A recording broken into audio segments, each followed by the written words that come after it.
How to draw a world map easily? It is actually not that easy to draw a world map freehand. To do this, you need to put some effort. Little hard work is needed to get certain amount of perfection. Along with hard work, if you use some smart work, you can draw the world map literally easy. Let's see how we can do this. By freehand drawing of world map, it doesn't mean that you have to draw a world map with 100% perfection like this, but you can draw a world map like this with some 70 to 80 or 90% of accuracy. You may not have the whole countries or the whole islands, but you will have a world map, outline world map with almost most of the thing within it. So how to do this? Right, these are the required things. You need a sheet, a white sheet, A4 sheet, or any white sheet, pencil, scale, eraser.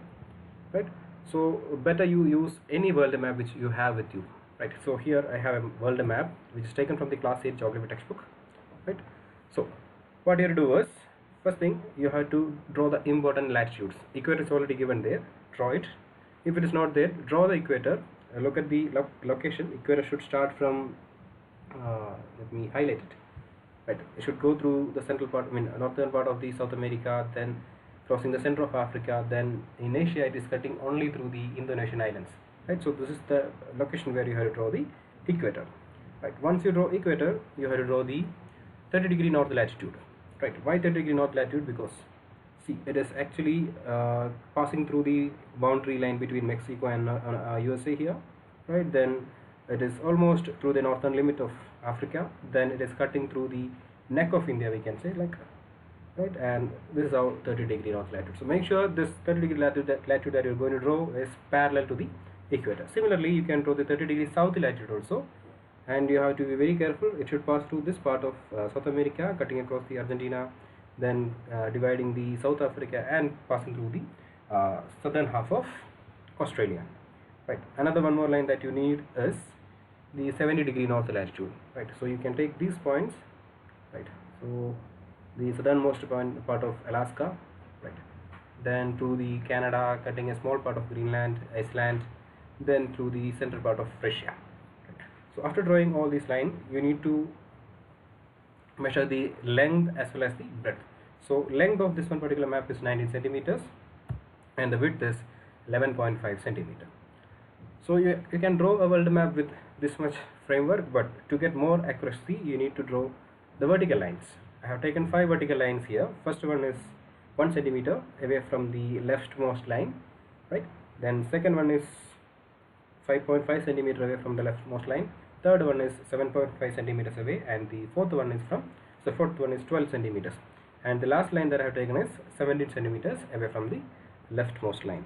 So why I have taken these lines? Because as you can see here, the first line and the second line, it is forming the eastern and western boundary of the North America, and next two lines, second line and third line, is forming the boundary of the Greenlands, and the middle two lines, actually it is on the western and eastern boundary of Africa, and the next one is passing through the eastern boundary of Asia. Right, after drawing all these lines, you have to draw this grid system into the white sheet with the same measurement.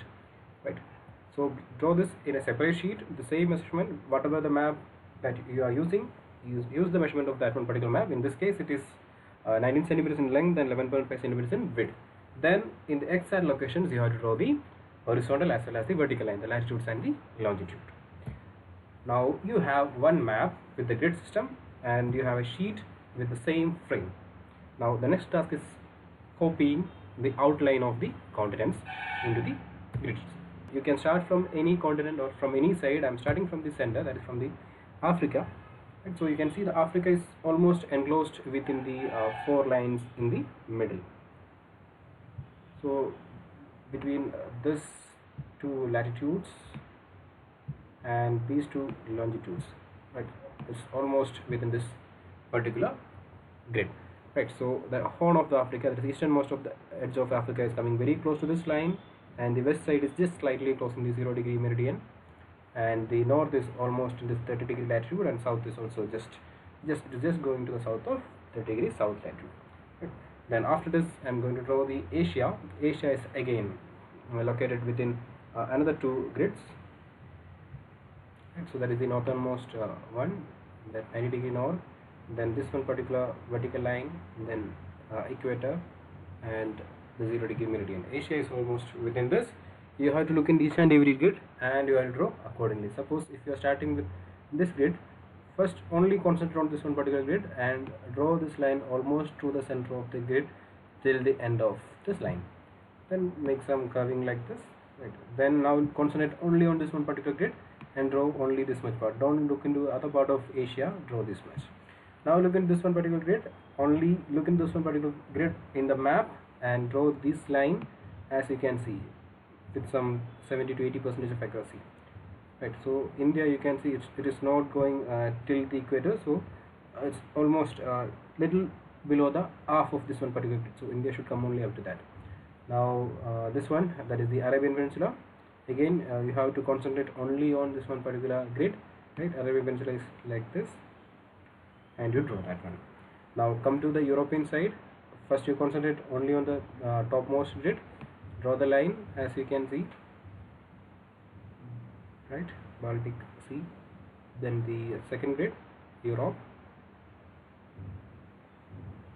So in this way, by concentrating on this one particular grid, you can draw that part of Europe, right? When you draw this, you don't need to look into the whole of Asia, you concentrate only on in that particular grid.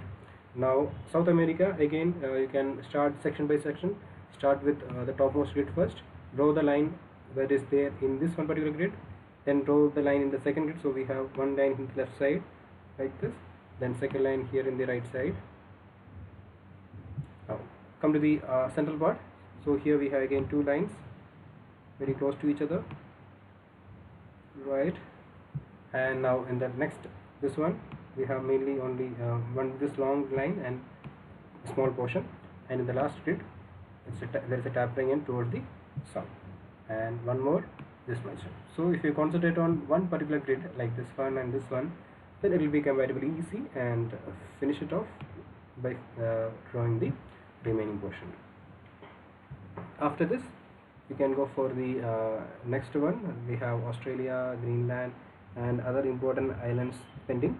So here next one is Greenland. Greenland is almost within its grid, only the southern part as well as the eastern part is going beyond the particular grid, comparatively easier. Then Australia, see these two lines are meeting in the center of Australia, so with that you can make some assumptions and draw the boundaries of the continent like this. Then Antarctica at the bottom. After that we have a lot of islands. We are not going to draw all the islands, some important islands. So in the western side of Africa we have Madagascar, right? Look at the shape of Madagascar in the map and draw approximately in the same location. After that the Indonesian group of islands, again no need to draw all of them, draw only the major one. Then Japan in Asia, there are again thousands of islands, draw only the major 2 or 3 or 4. Then the islands of Cuba and Haiti in the Pacific Ocean. Then another important thing is just next to the Europe we have the UK, that is United Kingdom. Then in the same Pacific Arctic Ocean we have Iceland, though it is very small, you can draw it or you can avoid it, no issues. Then a few important islands from the Canadian Arctic region and New Zealand, the last one is New Zealand. If you want, you can draw some more islands, like we have Sri Lanka here very close to India. Then we have some group of islands here in the Asia Pacific region, right? Then a lot of islands are there in the Arctic Ocean. So if you think that you can draw, then you can draw it, otherwise this much is enough. Now after drawing the boundaries, you need to erase these grid lines that you have made, right? You should make the grid lines using pencil. So once you draw the boundaries of the major continents and countries, erase it so that you will get the world map. Again, you will not get 100% perfection or this much perfection the first time. You have to practice it 2 or 3 or 5 times you want. The more you practice, the more perfect will be the map. So try this. This will be really helpful. Thank you.